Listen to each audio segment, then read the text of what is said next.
مسجد میں بیٹھ کے سارا دن قرآن پڑھاتے، لیکن اللہ پاک نے گھر میں دنیا کی ہر چیز دے رکھی، صرف ایک چڑیا کا دودھ نہیں ملتا۔ وہ کبھی کبھی مذاق میں، مجھے آج بھی ان کی ایک بات یاد ہے، میرے سے مذاق کرتے تھے، پوچھا کرتے تھے، وہ تمہارے گھر میں بھینسیں انڈے دیتی ہیں؟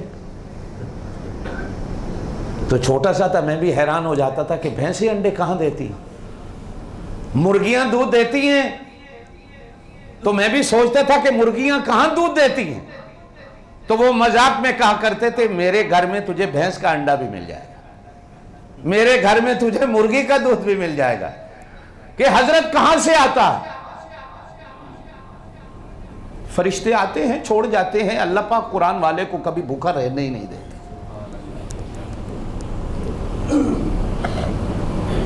ماشاءاللہ آپ نے کبھی دنیا میں سنا ہوگا کہ کوئی مولوی بھوکا مر گیا ہو؟ ماشاءاللہ ایڈے ایڈے پیٹ ہوتے ہیں، اتنی اتنی بڑی گردنیں ہوتی، کبھی سنا ہے کوئی مولوی بھوک سے مرا؟ کبھی سنا ہے کوئی قرآن کا حافظ اور قاری؟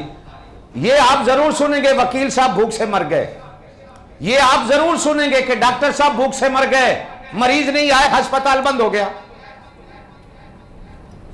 اچھا ایمان سے کہو، کبھی سنا ہے کہ روزے سے بندہ بھوکا مر گیا؟ اور روزے سے سنا ہے کبھی کہ فلاں اخبار میں آیا ہو، جنگ اخبار میں، نوائب وقت میں، کہ بندہ روزے سے مر گیا؟ کیا سنتے ہو؟ زیادہ کھانے سے مر گیا۔ دنیا میں اس وقت زیادہ مرنے والوں کی تعداد زیادہ کھا کے مرنے والے، دوسرے نمبر پہ بیماریوں سے مرنے والے ہیں، بھوک سے مرنے والا کوئی نہیں ہوتا۔ کیوں؟ کہ اس دنیا میں بھوک یہ میرے اللہ کی غذا ہے۔ میں نے گزشتہ جمعہ بات کہی تھی کہ یہ میرے اللہ کی غذا ہے، یہ نبیوں کی غذا ہے، یہ ولیوں کی غذا ہے، بھوکے رہو۔ یہ روزہ رکھ کے تم اللہ پہ احسان نہیں کرتے ہو، یہ تو میرے اللہ کا احسان ہے کہ تمہیں روزے کی توفیق دے دے۔ اگلے دن میں جا رہا تھا، ہو سکتا ہے وہ دوست میرے سنانے کو کہہ رہے ہوں، لیکن میں سمجھا کہ یہ مجھے جانتے بھی نہیں میں کون ہوں۔ میں قریب سے گزرا تو دو لڑکے کھڑے ہوئے ہیں آپس میں، ایک کو روزہ تھا دوسرے کو نہیں تھا، تو جس کو نہیں تھا وہ اسے کہہ رہا وہ تینوں روزے چکی لبدا کو رب لب گئی روزے رکھ کے، یہ مولویاں دے پیچھے لگا پہ ہیں روزہ رکھن نہ رب لبدا، وہ اتھے کمان آیا ہے ہانگ کانگ چ، روزی کما، اے پرانے ٹی وی خرید تے بیچ، کوئی چار پیسے کما، وہ تو گجرا والے چ ترے ہیں اتھے آئے ہیں، تو اتھے روزے رکھنا ہے۔ اب میں قریب سے گزرا ہوں، سن رہا ہوں، لیکن مجھے اتنا پتا یہ مجھے سنانے کو نہیں، اس لیے کہ انہیں میں نے کبھی نہیں دیکھا، وہ مجھے نہیں جانتے میں کون ہوں۔ جب مسلمان کا طریقہ گفتگو یہ ہو کہ روزے سے کیا ملتا ہے،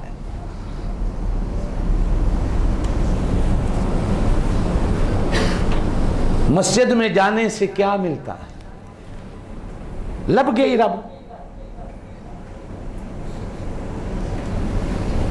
ہمارے ایمانوں کا کیا ہوگا؟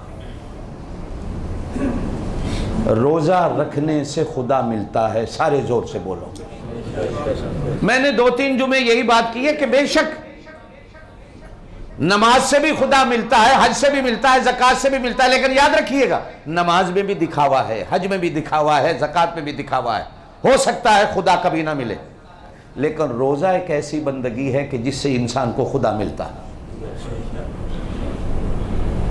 تجربہ کر کے دیکھ لو، شام کو افطاری کے وقت آپ بیٹھے ہیں، فروٹ پڑا ہے، سموسے پکوڑے ہر چیز آپ کے سامنے پڑی ہے، آپ ہاتھ نہیں بڑھاتے کہ میں کھا لوں وقت سے پہلے۔ چھوٹا بچہ ساتھ بیٹھا ہو آپ کا اور بچہ کہتا ہے ابو کھاتے کیوں نہیں، کھاؤ نا، تو ابا کیا کہتا ہے بیٹا ابھی ٹائم نہیں ہوا، وہ بیچارہ پھر اپنی اماں سے کہتا ہے اماں کھاؤ نا میں بھی کھاؤں، تو ماں بھی کہتی ہے بیٹا ابھی ٹائم نہیں ہوا، اور بیٹا اگر ہاتھ بڑھاتا ہے وہ چھوٹا ہے تو بھی ماں اس کے ہاتھ پہ ہاتھ مارتی ہے، بیٹا ابھی ٹائم نہیں ہوا، صبر کر کے بیٹھ۔ اب بیچارہ بچہ بھی بیٹھا ہے، گھڑی دیکھی، این 7:02 ہوئے، ماں نے بھی کھجور کا دانہ اٹھایا، ابے نے بھی کھجور کا دانہ اٹھایا، بچے نے بھی چھوٹے چھوٹے ہاتھوں سے کھجور کا دانہ اٹھایا، اب تینوں نے منہ میں ڈالا۔ اب کوئی پوچھے کہ تمہارے سامنے چھوٹا سا بچہ بیٹھا ہے، تمہیں شرم نہیں آتی؟ کھاؤ، بچے کو بھی کھلاؤ۔ ماں باپ ہو کر ظلم کر رہے ہو کہ بچے کو بھوکا بٹھا رہے ہو، تو ماں باپ کہیں گے مولوی صاحب ہاتھ جوڑ کے آپ سے کہتے ہیں کہ ہمارے گھر پہ رحم کرو۔ آپ کو کس نے دخل دینے کی اجازت دی ہے کہ ہمیں سمجھانے آئے ہو؟ آپ کو نہیں پتا یہ رمضان کا مہینہ ہے، ہمیں روزہ ہے؟ ہم کیسے کھا سکتے ہیں جب تک وقت نہ ہو، کوئی دیکھنے والا ہو نہ ہو؟ زور سے بولو، وہ تو دیکھ رہا ہے۔ پاکستان کے ٹی ویوں میں آج کل ایک پروگرام آتا ہے، عام طور پر رکشے اور گاڑیوں کے پیچھے بھی لکھا ہوتا ہے، کوئی دیکھے نہ دیکھے شبیر دیکھ رہا ہے۔ کوئی دیکھے نہ دیکھے، حالانکہ وہ لینے والے تو بڑا غلط مطلب لیتے ہیں کہ شبیر سے وہ حضرت حسین مراد لیے جاتے ہیں، کہ وہ بھی اللہ کی طرح ہر کسی کو دیکھ رہے ہیں کہ تم کیا کر رہے ہو۔ لیکن روزہ بتاتا ہے کہ اللہ دیکھتا ہے اور اللہ ہے۔ نماز میں شاید پتہ نہ چلے اللہ ہے، حج میں شاید پتہ نہ چلے اللہ ہے، زکوٰۃ میں شاید پتہ نہ چلے، لیکن روزے میں پتہ چلتا ہے اللہ۔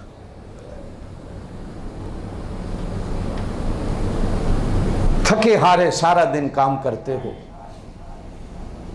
اور رات کو نماز تراویح کے لیے مسجدوں کا رخ کرتے ہو، مدرسوں کا رخ کرتے ہو، مدرسوں میں جگہ نہیں، مسجدوں میں جگہ نہیں، لوگ نماز تراویح میں آ رہے ہیں۔ کوئی بندہ آپ سے کہے ارے بے وقوف ہو، دن کو روزہ رکھ لیا، رات کو کیوں بھاگے جا رہے ہو؟ تو پہلے تو دل کرے گا کہ اس بے وقوف کہنے والے کا منہ توڑ دوں کہ تو کون ہوتا ہے مجھے بے وقوف کہنے لگا۔ لیکن پھر رمضان کا خیال آتا ہے کہ یہ مہینہ روزوں کا ہے اور صبر کا ہے۔ اس وقت بندے کا دل کرتا ہے کہ اس کو بھی کہوں آ، اور نماز تراویح میں جب کھڑا ہو اور قرآن پڑھنے والا کو قاری ہو اور حافظ ہو جو لے میں قرآن پڑھ رہا ہو، جب دل کھینچ لے بندے کا۔ حدیث میں آتا ہے ایک صحابی رات کو قرآن پڑھ رہے تھے تو ایسے لگا کہ آسمان کے ستارے گھر میں ٹوٹ کے گر رہے ہیں۔ وہ ساری رات پڑھتے رہے، ساری رات ستارے ٹوٹ کے گھر آتے رہے۔ جب صبح قرآن کی تلاوت کو ختم کیا تو ستارے جیسے لگا کہ اب ان کے گھر سے آسمان کی طرف جا رہے ہیں۔ فجر کی نماز میں جا کر اللہ کے رسول کو جا کر سارا معاملہ بتایا کہ یا رسول اللہ آج میرے ساتھ یہ کچھ ہوا۔ حضور صلی اللہ علیہ وسلم نے فرمایا اللہ کی قسم ہے وہ ساری رات فرشتے تیرا قرآن سننے آتے رہے، اگر تو بس نہ کرتا تو آج مدینے والے فرشتوں کو مدینے کی گلیوں میں دیکھ لیتے کہ فرشتے اللہ کا قرآن سننے آئے ہوئے تھے۔ ایک صحابی کہتے ہیں میرے گھر میں گھوڑا بندھا ہوا تھا، گھوڑے کے ساتھ چھوٹا بچہ بھی سو رہا تھا۔ میں نے جو گھر میں قرآن پڑھنا شروع کیا، آواز سے پڑھوں تو گھوڑا ناچنے لگ جاتا تھا۔ پھر میں ڈرتا کہ بچہ سو رہا ہے کہیں گھوڑا لات نہ مار دے، پھر میں آہستہ ہو جاتا تھا، گھوڑا رک جاتا، پھر میں اونچی آواز نکالتا تو گھوڑا پھر پھدکنے لگ جاتا، ناچنے لگ جاتا۔ ساری رات یہی معاملہ رہا۔ صبح جا کر حضور پاک صلی اللہ علیہ وسلم کو واقعہ سنایا۔ حضور پاک صلی اللہ علیہ وسلم نے ارشاد فرمایا تیرا گھوڑا بھی تیرے قرآن کو سن کر وجد میں آ گیا تھا۔ اللہ کے بندو قرآن اونچا پڑھا کرو، یہ در و دیوار بھی سن کر تمہارے قرآن کی قیامت کے دن گواہی دیں گے۔ جانور بدھے ہوئے ہیں قرآن پڑھو، تمہیں سمجھ نہ آئے اللہ پاک جانوروں کو قرآن کی سمجھ دیتا ہے، وہ بھی قرآن کو سمجھتے ہیں۔ تیرے گھوڑے کو اللہ قرآن کی سمجھ دے رہا تھا۔ قرآن پڑھنے والا پھر کوئی ہو۔ میں رات سورہ رحمان پڑھ رہا تھا نماز تراویح میں، تو یہ خیر اپنے منہ سے مجھے وہ بات نہیں کرنی چاہیے، لیکن اللہ کی ایک تحدیث نعمت ہے، اس کا شکریہ ادا کرتا ہوں میں کہ جو قرآن کی سمجھ ہے تھوڑی بہت جو میں نے اپنے بزرگوں سے سیکھی۔ حقیقت ہے جب پڑھتے پڑھتے ایسی کوئی آیت آتی ہے تو ایک وجد آ جاتا، پڑھ نہیں سکتا بندہ، میں اگلی رات سورہ کاف پڑھ رہا تھا جس میں اللہ کہتے ہیں یوم نقول لجہنم حل امتلأت، ہم بندے پہ بندے ڈالتے جائیں گے، جہنم پھر بولے گی اللہ اور دو، میں ابھی خالی پڑی، اللہ اور دو، میں ابھی خالی پڑی۔ یوم نقول لجہنم حل امتلأت وتقول حل من مزید، حل من مزید، حل من، وہ کہے گی اور بھیجو اور بھیجو اور بھیجو۔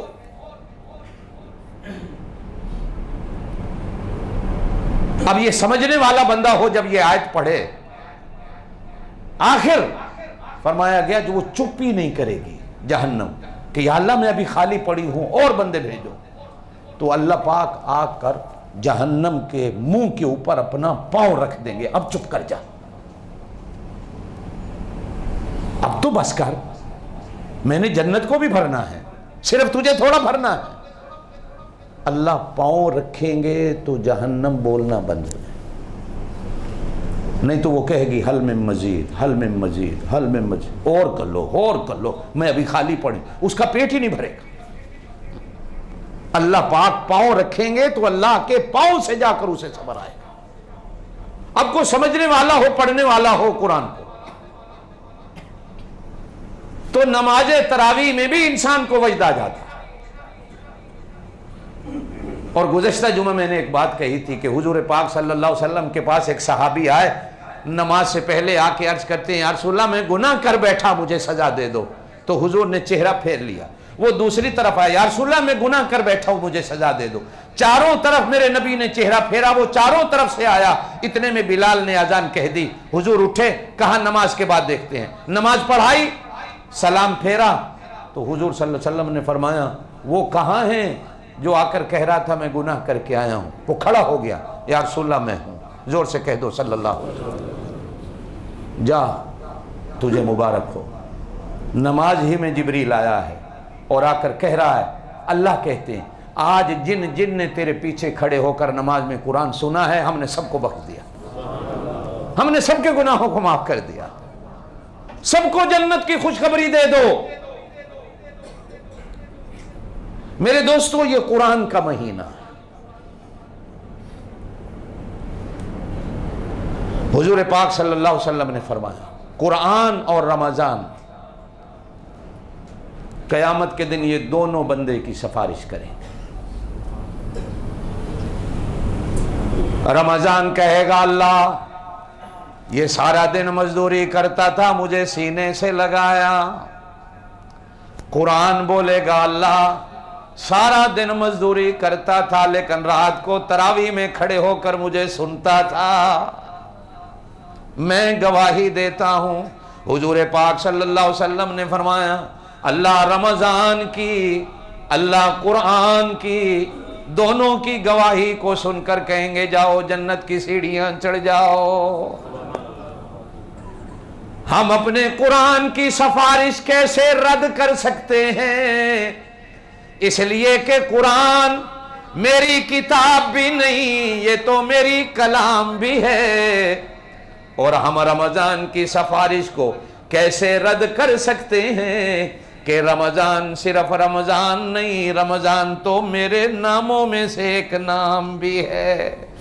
اور فرمایا وَلِلَّهِ الْأَسْمَاءُ الْحُسْنَى فَادْعُوهُ بِهَا۔ اے ایمان والو جب بھی اللہ سے دعا مانگا کرو، اللہ کے ناموں کے ساتھ دعا مانگا کرو، یا اللہ کہہ کے دعا مانگا کرو، یا غفور کہہ کے دعا مانگا کرو، یا رحمانو یا رحیم کہہ کے دعا مانگا کرو، یا توابو یا رحیم کہہ کے دعا مانگا کرو، یا رشیدو یا صبور کہہ کے دعا مانگا کرو، یا ملک یا قدوس یا سلام یا مومن یا مہیمن، اللہ کے نام لے کے جب دعا مانگو گے تو اللہ فرماتے ہیں مجھے اپنے ناموں کی شرم آ جاتی ہے جب میرا بندہ مجھے میرے نام سے پکارے۔ اپنے ابا کو نام سے نہ پکارنا، میرے نبی کو نام سے نہ پکارنا، اپنے پیر و مرشد کو نام سے نہ پکارنا، اپنے بڑوں کو نام سے نہ پکارنا، یہ بے ادبی ہے۔ اور اللہ فرماتے ہیں میرا ادب یہ ہے کہ مجھے میرے نام سے پکارو۔ کیا شان ہے اللہ کی۔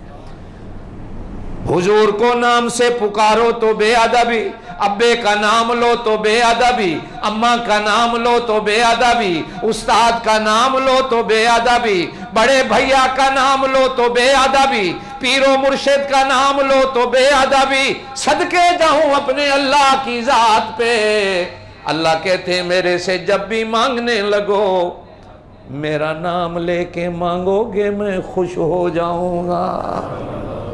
کیا شان ہے اللہ کا نام لو، نہ وہاں آپ کہنے کی ضرورت، نہ وہاں جناب کہنے کی ضرورت، نہ وہاں القاب دینے کی ضرورت، نہ وہاں صفتیں جوڑنے کی ضرورت، نہ لمبی چوڑی تمہید باندھنے کی ضرورت۔ بابا آدم علیہ السلام جبل عرفات میں کھڑے ہیں، کہتے ہیں ربنا ربنا، میرے محبوب دو عالم صلی اللہ علیہ وسلم عرفات میں ہیں، کہتے ہیں ربنا آتنا فی الدنیا حسنتاً وفی الآخرت حسنتاً وعذاب النار۔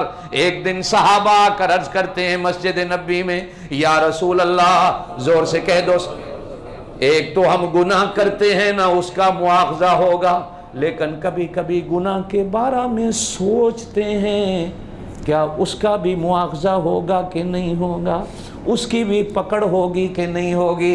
میرے پاک نبی نے جواب نہیں دیا۔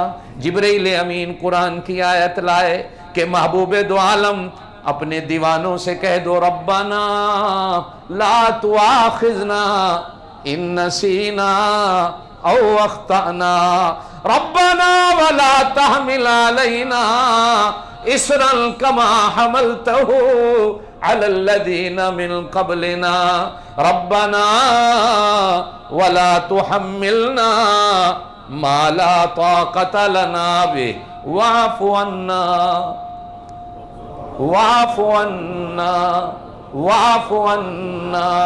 اللہ ہم کو معاف کر دے، واغفر لنا، اور ہم کو بخش دے، ورحمنا، ہم پہ اپنی رحمتوں کی بارش برسا دے۔ انت مولانا انت مولانا انت مولانا، تیرے سے بڑا ہمارا کوئی نہیں، سب سے بڑا تو، انت مولانا فانصرنا علی القوم الکافرین۔ اور کبھی مومن کہتا ہے ربنا ہب لنا من ازواجنا، اور میں نے ابراہیم علیہ السلام کو دیکھا وہ دعا کر رہے ہیں رب جعلنی مقیم الصلاۃ ومن ذریتی ربنا وتقبل، یا بھی نہیں لگایا، یا ربنا نہیں، اللہم یہاں بھی یا نہیں لگایا، کہا انی ظلمت نفسی ظلما کثیرا ولا یغفر الذنوب الا انت فاغفر لی مغفرتا من عندک وارحمنی انک انت الغفور الرحیم۔ اللہ آپ کو مجھے عمل کی توفیق نصیب فرمائے۔